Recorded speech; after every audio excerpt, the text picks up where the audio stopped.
Hello everyone. So, welcome. Today we'll be discussing the methods which are used for debt redemption. By debt redemption, we mean that what are the ways in which debt can be redeemed or repaid. We have seen in the earlier video that what actually is debt, how it is paid. And in today's video, we are going to find out what are the ways or the methods used by the government in order to pay off the debt. So without any delay, let's begin with today's lecture.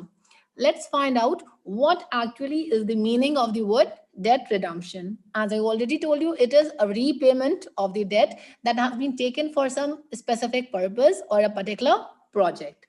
It says the lenders expect debt to be paid back by a certain date, the maturity date.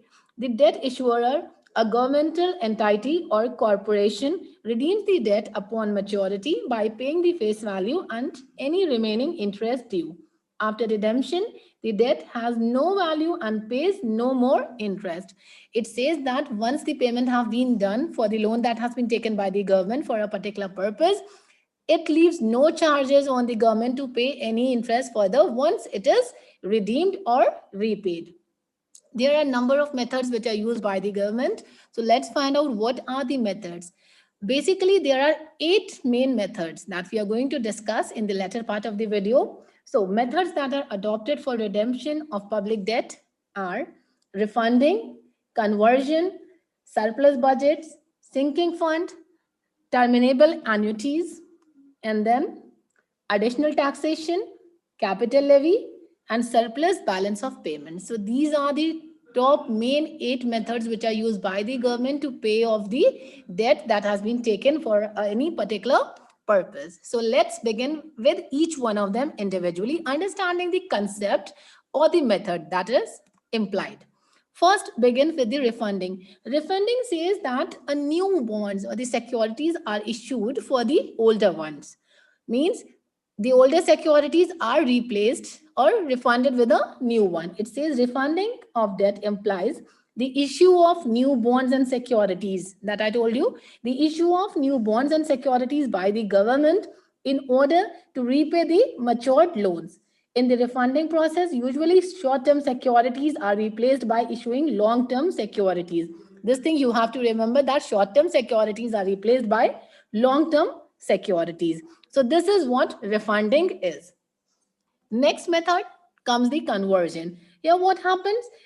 Before the maturity, the loans are converted. It says that a debt higher rate of interest is converted into a lower rate of interest. It says conversion of public debt implies changing the existing loans before maturity into new loans at an advantage in servicing charges. In fact, the process of conversion consists generally converting or altering a public debt from a higher to a lower rate of interest.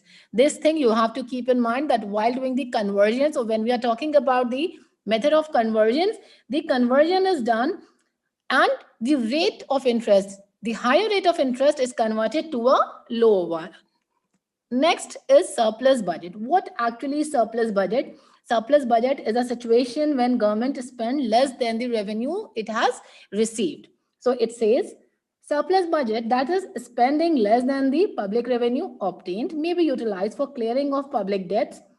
Heavy taxes have to be imposed for realizing a surplus budget, which may have dire consequences, or when public expenditure is reduced for creating a surplus budget, a deflationary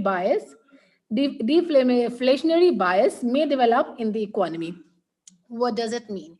It says that in order to maintain the economy or in order to pay off the debts, it is required that the amount that has been received from the by the government is to be utilized in the right direction. Otherwise, it may create a difficult situation for the economy. Next method, the fourth method, is sinking fund. Sinking fund is a type of a fund that is specifically created for repayment of the debts. It says a sinking fund is a fund created by the government and gradually accumulated every year by setting aside a part of current public revenue in such a way that it would be sufficient to pay off the funded debt at the time of maturity. Perhaps this is the most systematic and best system of redemption. Why it is considered as the best system of redemption? Because here what happens, a particular fund is created and an amount is already sanctioned and deposited in that particular fund, so that in case of repayment, this account, this fund is going to be used for the purpose of repayment. Next comes the terminable annuities.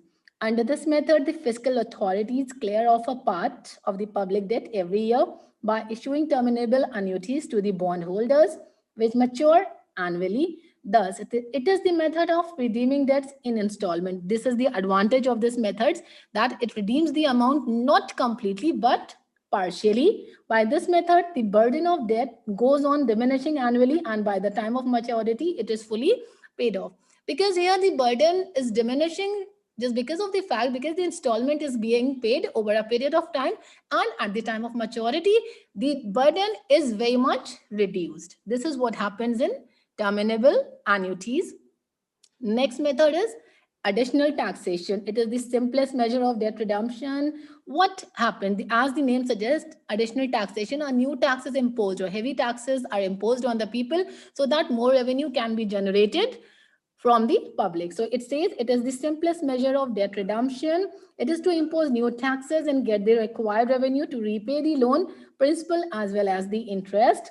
This method causes redistribution of income by transferring the resources from taxpayer to the hands of bondholders. What happened? The people who have the capacity or the potential to pay the taxes, the amount is taken from them and that amount is transferred to the ones who have to be repaid with that heavy amount.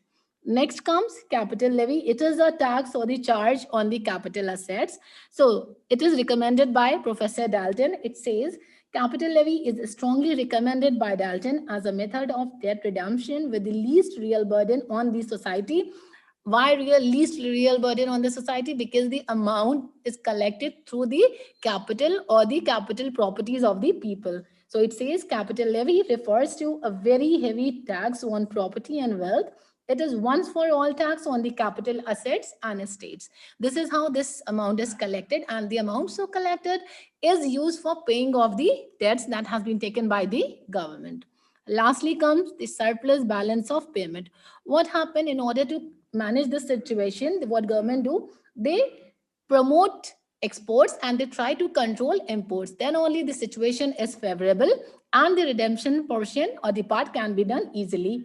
This redemption of external debt is possible only through an accumulation of foreign exchange reserves. What does this method says? Let's understand. It necessitates creation of a favorable balance of payments by the debtor country by augmenting its exports and curbing its imports. It says that exports are promoted and imports are controlled, thereby improving the position of its trade balance.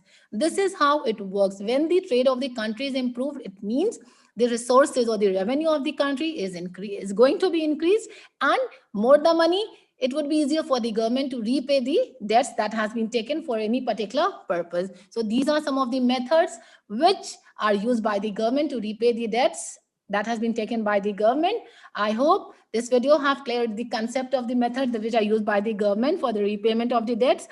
In case of any query or doubt, please do feel free to ask me. We'll continue with this topic in the coming videos. So stay tuned and keep learning, keep smiling. That's all for the day. Thank you, everyone.